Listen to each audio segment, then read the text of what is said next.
Hello, my lovelies, and welcome back to my channel. As you all know, it's your girl Blue without the E. And in today's video, I'll be talking about the Netflix series You Season 4. So sit back, relax, and enjoy.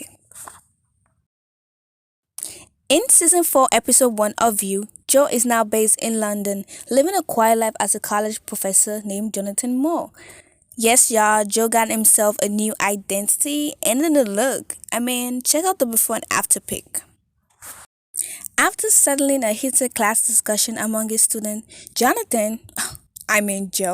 decides to head home after a long day when a fellow professor slash billionaire slash socialist and Joe's neighbor named Malcolm, aka Rich Boy Chuck, who Joe by the way totally hates, approaches Joe to make small talk and hang out later, which Joe kindly declined in his own way. The next scene shifts to Joe staring intensely at Malcolm's window, precisely Malcolm's girlfriend named Kate, who Joe is a little bit infatuated with but doesn't want to.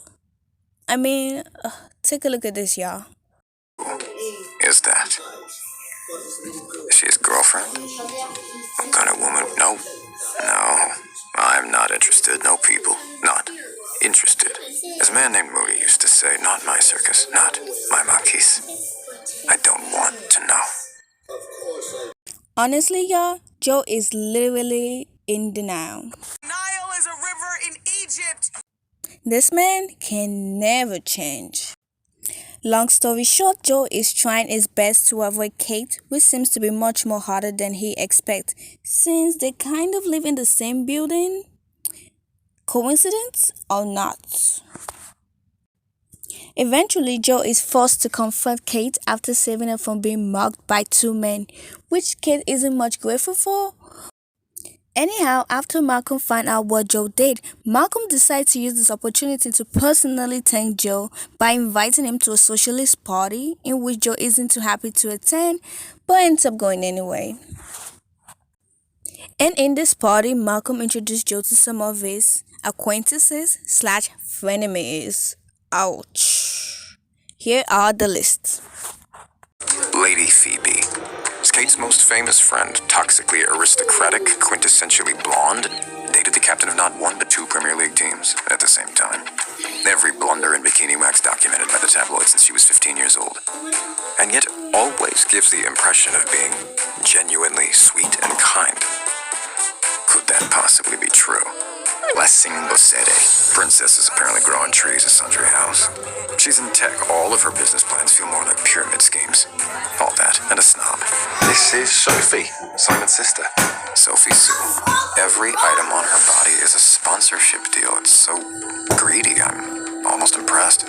Sophie went to Oxford, then Harvard Law, but while studying for the bar in Mykonos, realized that making a career on likes and follows requires a lot less reading. This is Simon Sue. I'm sure Simon Sue's record-breaking art sales have nothing to do with his dad being a billionaire. Simon painstakingly cultivates a tortured artist persona as though he's ever suffered worse than a paper cut that daddy's money bandaged immediately. Competition. Roald Walker Burton, mostly known for his boats, one-night stands, and, quote, alarming knife collection. Gemma Graham Greene managed to disparage Americans, trans people, the poor, and Jews in a single sentence while doing a shot of Patron. Connie something, all they told me is he's a lunatic and owns horses. Adam Pratt, owner of Sundry House. All of this is daddy's money, built by a rich kid with no understanding of real work to impress other rich kids with the same story. Reese Montrose. Everyone wants to run for mayor of London. What's he doing here? Good book. I don't know, I sound drunk. So you're the new one? Oh, Mal, I'm fading the adopts you lads back since the dormitory at Oxford. That's right, they were all there together. The book is about how he was born into poverty, raised by an unstable, single mom, uncomfortably relatable, and he was a mess. Then found out he's the son of a duke, cleaned up, went to Oxford, and became the author of honestly one of the best memoirs I've ever read. quite a thing. After being acquainted with Malcolm's so-called friends, Papa Joe starts to get a little bit drunk. Here is a little video of what went down. Don't you'll annihilate him. Nothing matters without you anyway. Not good. Is he telling you? He's royal adjacent. What the fuck? How did I get here? What is she talking about? sentence. Malcolm is a liar. Excuse me.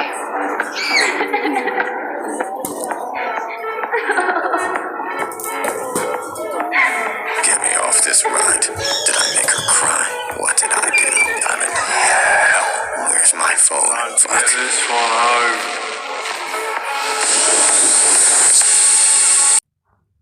Yeah, you should have stayed home. After waking up from his drunken stage, Joe decides to move on and forget yesterday's events, only to find Malcolm's dead body on his table. Oh my God, not again. While Joe is scanning Malcolm's body, Joe soon discovers Malcolm missing his pinky ring finger, and soon also discovers Kate already called the cops and reported Malcolm missing. Sis wasted no time in calling the popo. So Joe decides to take care of the situation, and while Joe is taking care of Malcolm's body, we are shown a flashback of what actually happened to Marianne, aka Joe's ex-lover, and the sole survivor of Joe's love. Here is a little clip of what went down.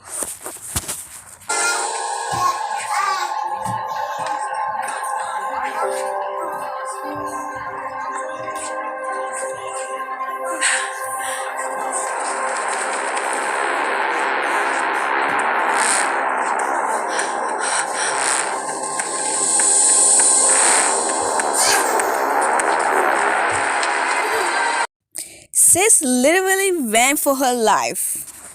Run, bitch! Run! Back to reality, Joe managed to destroy any evidence that might be traced back to him, and while returning back to Central House, Joe meets Reese to catch up. By talking at the end, Reese ensures him that everything will be fine. Joe then decides to leave everything behind him and move forward. While heading to his class, Joe encounters Kate, who questions him if he has seen Malcolm, in which he immediately declined. Are you sure about that? Then Kate decides to invite him to a dinner they are hosting for her friend Simon, in which Joe reluctantly accepts, seeing how Kate kind of threatened him. Here are some of the receipts, y'all. So just say yes, or Phoebe will cry, and I'll make sure it's in front of the paparazzi. And all of London will know and revile your face.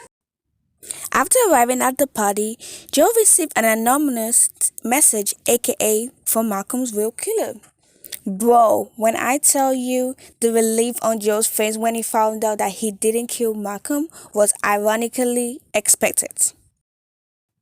But soon later started to suspect that Malcolm's so-called friends might be the real killer. Anyway guys, so today's video, who do you think Malcolm's real killer is? Don't forget to tell me in the comments, and also don't forget to like, subscribe. To end the story short, here is a little clip of what went down from season 1 to 3 of You. Enjoy, my lovelies. Bye!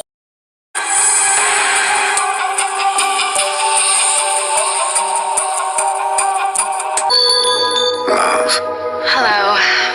is a reason for being, a reason to do better. Do the right thing. Be brave. I wolf you. But love burns me out completely. Yes, that's love with a capital L. Wife. Why don't you love me anymore? Mother of my child. I killed Natalie for you! I did my best, but she was, I hate to call a woman crazy, but, well, I did everything. To be a good man, a good husband, a good father. I always do everything I can. Can't say I've got the most impressive track record in the history of romantics. But my heart is in the right place. Love couldn't understand me, but Marianne, you understood.